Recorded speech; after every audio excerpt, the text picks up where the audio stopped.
il est vraiment temps de passer à la partie thérapie. Donc, avant de passer à cette partie-là, la grande question, Camille, est-ce que le vaginisme se soigne? Et est-ce que quand il est soigné, c'est définitif ou est-ce que c'est quelque chose de chronique? Un peu comme quand c'est peut-être une mauvaise comparaison, mais si un fumeur arrête de fumer, on dit qu'il est non-fumeur, mais au fond de lui, est-ce qu'il ne sera pas toujours plus à même, en fait, de se retrouver face à ce genre de choses, quoi. Donc oui, le vaginisme se soigne quand il est pris en charge avec plein de professions, comme on l'a vu avec plusieurs professionnels. Il se soigne très bien. Dans les chiffres que j'avais vus, 90%, même un peu 90%, Des plus de 98, 95 même, je pense. 95%. Donc franchement, souvent en plus, ce qui est dingue, c'est de se voir l'écart entre je suis désespérée, j'y arriverai jamais, ma sexualité est foutue, et en fait se dire ah non, mais en fait il y a des solutions, il y a des pistes, et en plus en fait on peut en guérir.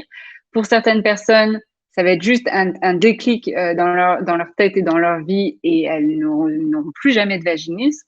Pour d'autres, il peut y avoir des moments où ça peut réapparaître, et elles vont peut-être comprendre plus facilement les causes, le pourquoi, et donc même si ça réapparaît, c'est pas un échec. C'est du coup, faut reprendre en charge, mais ça, je pense on fait l'hypothèse généralement que ça va être repris en charge et ça va être un peu plus facile aussi puisque on comprendra les causes, on pourra remettre en pratique des outils et des exercices et ça ira tranquillement. Mais généralement, c'est pour ça que dans les exercices, on essaie de rendre les patientes autonomes et comme ça, si jamais ça se reproduit, elles le savent et elles savent aussi que si elles ont besoin d'aide, elles savent à qui demander. Ok. Et d'ailleurs, je redirige encore une nouvelle fois. Le programme Vaginisme, c'est un accès à vie hein, que vous Ah avez. si, Vous avez une fois que vous l'avez pris, vous pouvez y retourner quand vous voulez. Les séances se débloquent au fur et à mesure. Mais une fois que vous avez fini, si jamais vous sentez à un moment qu'il y a une nouvelle tension, que ça revient un petit peu, n'hésitez pas à y retourner, à retourner en fait, voir les séances ou à relire les fiches d'exercice et les fiches explicatives qu'on a faites. Voilà, vraiment, mm. n'ayez pas peur de. C'est pas du tout marcher en arrière, au contraire. C'est Ouais, c'est vraiment progressif. de l'avant. Et là où les zones où on peut dire où ça pourrait être un peu plus, il y a plus de fragilité, bah, comme on l'a vu, dès qu'il y a un grand stress, et par exemple, ça peut être, on commence un nouveau boulot ou une nouvelle relation, on a cette appréhension que ça va recommencer, peut-être on était guéri, mais peut-être, et si ça recommence, et du coup avoir une appréhension par rapport à ça, ou avoir eu des difficultés, ou des fois lors d'un accouchement et qui a été un petit peu douloureux, bah, comme ça a été douloureux, le corps peut garder des traces. Mais pareil, l'hypothèse, c'est comme vous avez réussi à le traiter avant, vous arriverez à le traiter après. Oui, faites-vous confiance. Mm. Et donc, du coup, à la question suivante, est-il possible de retrouver une sexualité? La réponse est absolument oui.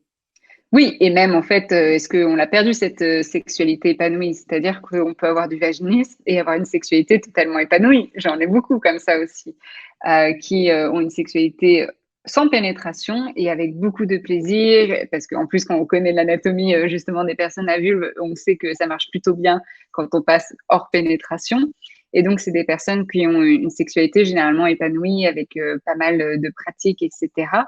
Donc voilà, il y a ces personnes-là qui peuvent avoir du vaginisme et avoir une sexualité totalement épanouie.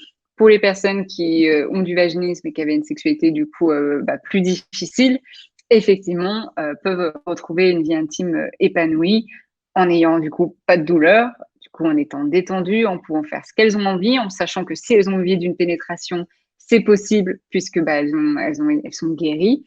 Et donc, c'est juste maintenant le début de découvrir sa sexualité de manière vraiment large et sans contrainte. En fait, c'est la possibilité d'avoir le choix, tout simplement. C'est ça. Et c'est souvent ce qui vient, en fait. C'est pas forcément de dire, bon, bah, j'ai envie de guérir du vaginisme pour avoir une sexualité avec pénétration tout le temps. C'est juste des fois de se dire, j'ai juste envie d'avoir cette possibilité si j'ai envie.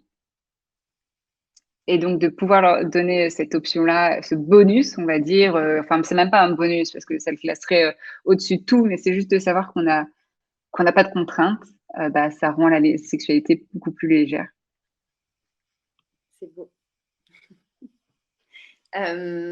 Et Et d'ailleurs, bon, j'ai une question donc, qui est liée à la sexualité non pénétrative. D'ailleurs, Céline, je vois que vous avez d'excellentes références.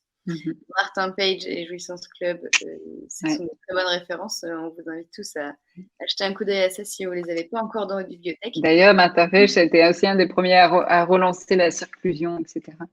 dans son livre. Et en plus, vous allez voir, pour celles qui n'aiment pas trop lire, au-delà de la pénétration, ça fait cette taille-là. Ça s'avale en une heure. Et c'est un petit bijou et ça se relit quand on veut. Vraiment, et ça a transformé la manière de penser la sexualité. Enfin, ouais, moi aussi, ça me met un choc. Ça me fait un choc.